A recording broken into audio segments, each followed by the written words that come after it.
welcome to the Secrets of Happily Ever After. And on this episode, I want to talk about something that is a reoccurring theme in what couples have been coming to me for help with for several years, but I've started to get a lot of emails, messages, DMs, and questions around this topic. So I thought it would be a really great thing to talk about this week. And that is how to communicate about your sexual desires, needs, preferences, etc. So I've been coaching couples for about 4 years. And I've had the opportunity to work with very high-level entrepreneurs, executives, and entertainers and their spouses. And I'll tell you, one of the biggest pain points that people who I work with come to me with is that the passion in their marriage has fizzled, that they're having the same arguments over and over and over again, that they're not appreciating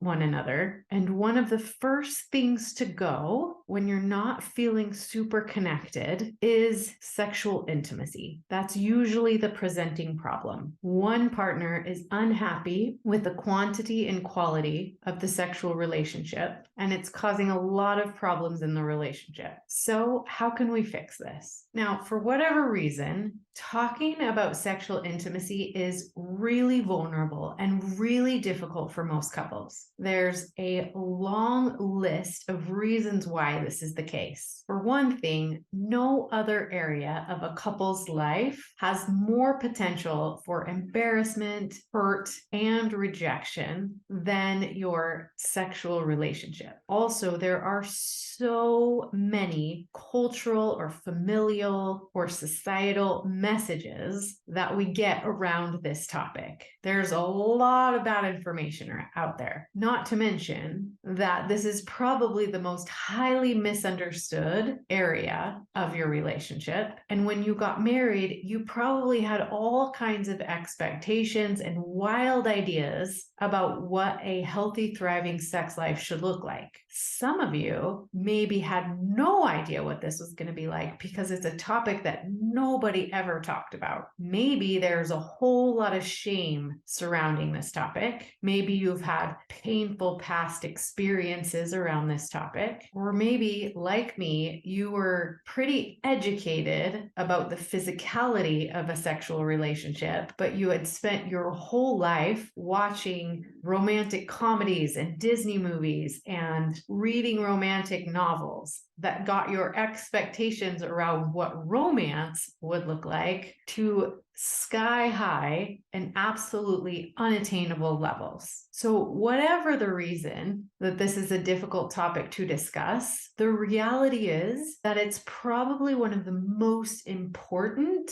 topics for you to get good at talking about in your marriage. So the goal of this episode is to take away some of that discomfort to help you recognize that you're not alone, that most couples struggle to talk about this topic, and to feel that learning about it and opening up this discussion in your marriage is absolutely worth the effort. One of the biggest reasons why it's important to make this something that you can talk about really is that when you're not talking about it, a lot of resentment forms. Because whatever your sexual experience in your marriage, it's probably changing a lot over time. All of the ideas that you have around it, if they're not being communicated, then there's a really great chance that one of you or both of you is not getting your needs, desires, preferences met, and you're harboring resentment,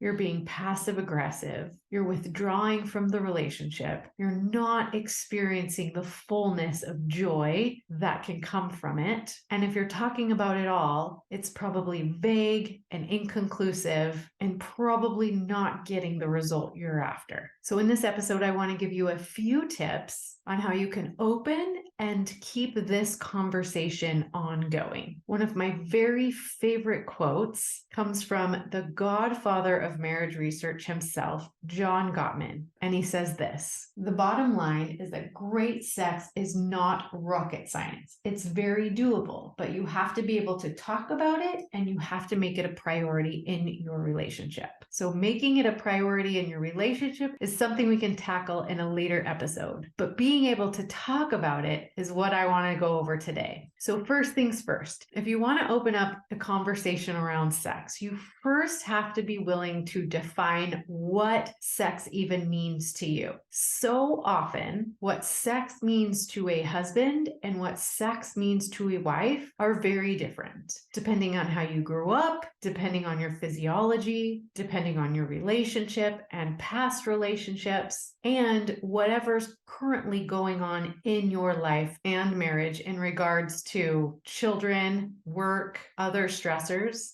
A meaningful sexual encounter is going to be completely different to each of you. The frequency, the quality of sexual interactions, the types and ways are going to look different. So the first thing I recommend that you do after deciding that being able to talk about your sexual relationship is important is to sit down and write out what sex means to you. Because I guarantee it goes well beyond the scope of intercourse, which is how most people, when they start to think about this topic, are going to define it. But truthfully, it encompasses your emotional connection, the romance, foreplay, your ideas of date night, what it means to give each other pleasure, and honestly, what you need emotionally, physically, and sexually to feel safe and close and connected and being able to leave the encounter going, that was great. Now, in his research, John Gottman has found that the couples with the best sex life are the ones that prioritize it and the ones who know how to talk about it. Now, just being able to talk about it raises the probability that you're getting what you want out of a good sexual experience. That's why it's really important to sit down and write out or think about what a good sexual experience means to you, what it looks like,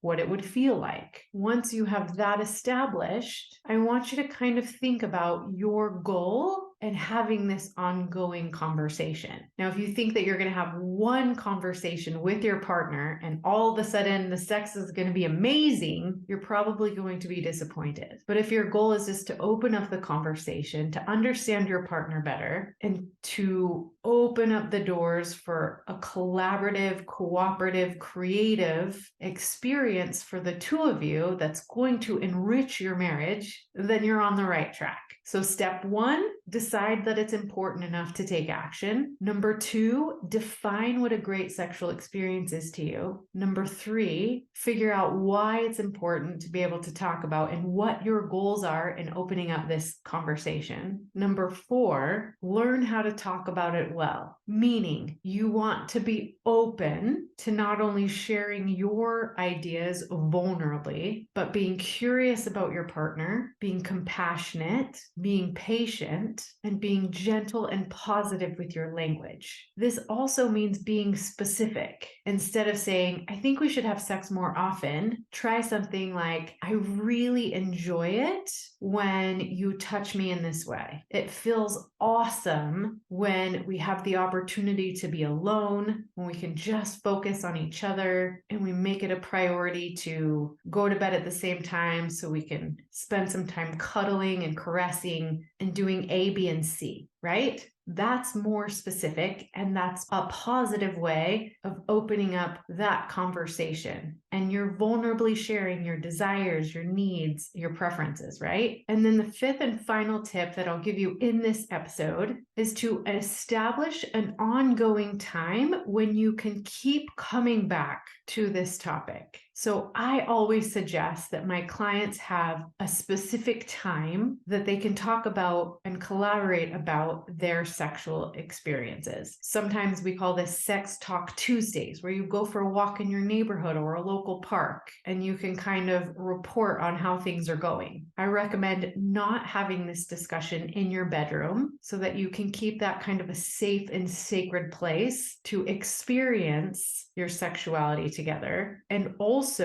it's better, especially if it feels a little bit uncomfortable to talk about these things, to not be looking into each other's eyes, right? So if you can be walking, holding hands, moving in the same direction, side by side, even driving, those are all ways to take a little bit of the pressure off, right? The reason why it's important to keep this conversation open and ongoing is because your needs are going to change over time. You're going to go through lots of situations in your life after having children, moving, changing jobs, a significant birthday, a death in the family. There's all kinds of challenges and situations in your life that might change how you're feeling about your sexual relationship. And the truth is, and we didn't even touch on this, but I do have a guest in the coming weeks who's going to talk all about how your sexual relationship can be so replenishing. It truly is God's gift to your marriage. It's how you can commune with each other and a higher power. Not only that, but it's the creative power, not only to create life and to create your life, but you get to create the experience you want to have together, which is so very exciting. But before I bring her on the show, I want to make sure that you've given yourself the space and the opportunity to talk about this in your marriage so that you can take the ideas that I'm going to be bringing you in the coming weeks and discuss them and talk about how you can use these ideas to strengthen your relationship, to create more connection. And the truth of the matter is, the more you talk about it, the better you're going to get at it. You just kind of have to bite the bullet and get the conversation started, and then be really patient with each other and yourselves, and then keep practicing. It will come easier over time. And if you need help with this, then please don't hesitate to reach out, because this is literally what I do for couples. I'm honored to be let in to this intimate part of their relationship, and I've seen so much growth in the couples I've had the honor of working with, because the last thing I would suggest is to just ignore it and hope that it just gets better, because that's never the case. And what ends up happening is the lack of communication about your sexual intimacy just breaks it down and breaks it down and breaks it down. You'll feel more disconnected, more resentful, more withdrawn. I have couples who have been married over 40 years and they're just now starting to talk about this. And it's caused a lot of pain over a lot of years, but it doesn't have to completely destroy your relationship. There's lots of help out there. So don't wait longer than you need to. Statistics show that the average couple waits 6 to 7 years in an unhappy marriage before they'll look for help. Now, why is that? If you're dissatisfied with your sexual relationship, take some action. If nothing changes, nothing changes. I want to challenge you to go first. I want to challenge you to take responsibility for making this aspect of your marriage better for both of you. Being able to talk about it puts pressure on the marriage to grow. So if you've just been crossing your fingers and hoping that things are going to get better on their own, it's time to try a different strategy. Start with what I've suggested in this episode. Number 1, make it a priority. Number 2, define what it looks like. Number 3, figure out what your goals are. Number 4, learn how to talk about it with curiosity, collaboration, vulnerability, patience, and positive and uplifting language. And number 5, keep the conversation ongoing. Good luck, my friends. Remember that if you need help with this, I've opened up my calendar for the next week. So jump on there quickly, because those slots won't stay open for long. And I'll see you same time, same place next week. Bye for now. To learn more ways to deepen your intimacy and strengthen your relationship, make sure you watch this video next.